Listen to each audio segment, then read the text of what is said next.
Good morning. Good morning. It is my pleasure today on the great Colerain teach-in to introduce to you a dear friend of mine. She is an author of several books. She lives in Oxford, Ohio, up near Miami University area. And it's been my pleasure to know her for a few years now. Seems like a lifetime. She's a wife, she's a mom, she's an author. She is an amazing writing buddy of mine. She helps me out immensely. And she's coming today to talk to you about something that appeals to each of us, something that each of us can learn from. So I would invite you to join me in welcoming Laura Smith.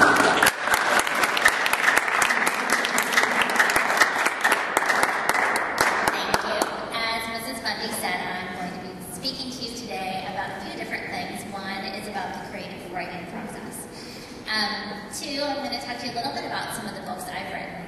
And most importantly, we're going to talk about dreams today. Now, there's a lot of things there we're working in together. I always find the best place to start is at the beginning.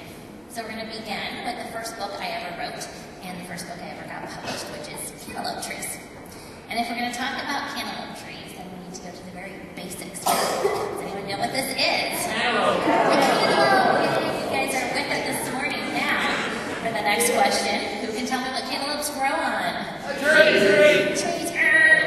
Sorry, it's a language you have. Vines. Yay. If you had the pleasure of going to a pumpkin patch this past Halloween, you saw how pumpkins grow on the ground, entangled in vines. And cantaloupes are cousins of pumpkins. They grow on vines as well. So if cantaloupes grow on vines, why would I write a little kid's fantasy book called Cantaloupe Trees? You think I didn't do my research before I came up with the title? You think I was trying to trick little kids, get them to think the wrong thing?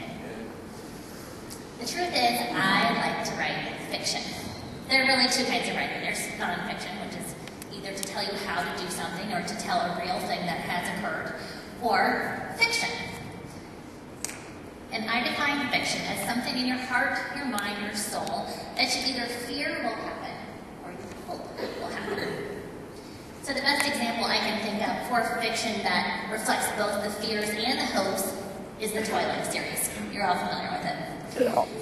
Somewhere in our hearts, our minds, our souls, we fear that vampires or werewolves are real. We know they aren't. We're smarter than that.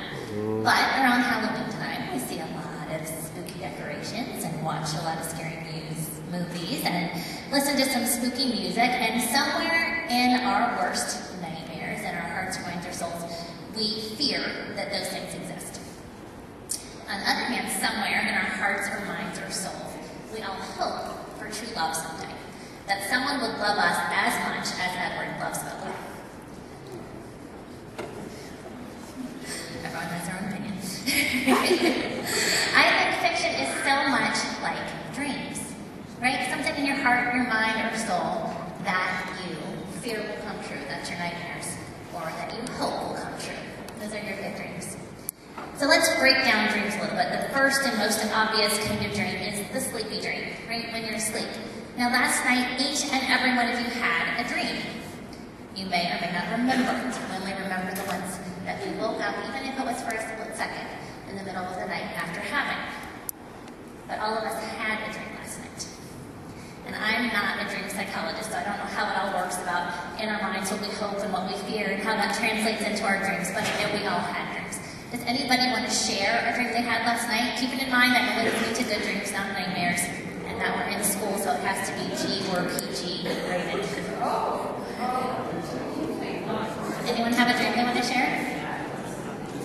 With me, not just your friend. No? You want to share it? Okay, you can just help me and I can translate. No. Dreams are kind of personal sometimes. That's alright. I dreamt last night that I was at the beach because I'm going over the week of Thanksgiving and I'm really excited. And somewhere in my heart and my mind and my soul, I wish I was there already. But I didn't wake up with sand in my sheets or with shells on my pillow, and I didn't wake up soaking with salt water. But somewhere in my heart or my mind or my soul, I was wishing I was all ready Now, daydreams are very related to sleepy dreams, except for you're awake. So right now, you're all here at school. None of you are daydreaming. I'm sure you're all completely focused on me. But if you were to be daydreaming on this lovely Friday morning, you might be thinking of a fearful daydream, something in your heart, mind, or soul that you fear, like what your parents are going to do when they see what you got on your chemistry test. And although your parents aren't here, and although they haven't seen your test yet, somewhere in your heart, your mind, or soul, you might hear the old lecture that's coming, or being grounded, or maybe something even worse, I don't know. But you also have hopes as you're sitting here this Friday morning. Maybe about what you're going to do this weekend. Maybe going to the football game, or going to dancing with the cards, who you might run into, what you might get to eat tonight. All of those good things are in your mind, but there aren't any boxes of pizza in here, and Mrs. Bundy isn't in her sparkling dancing costume in here, and although you have your uniform on, you're not actually tossing the ball around in here. So maybe your heart or mind or soul is thinking about things for this weekend, but you're not actually there yet. Now, the most important kind of dream is the sometime in my lifetime kind of dream.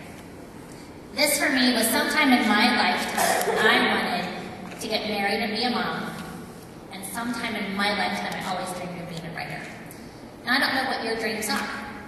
It could be that you've always wanted to climb Mount Everest. It could be that you've always wanted to learn how to speak Italian. It could be that you want to graduate from high school, that you want to join the armed forces, that you want to be a nurse, that you want to find a cure for AIDS. It could be that you want to spend a year backpacking around Europe.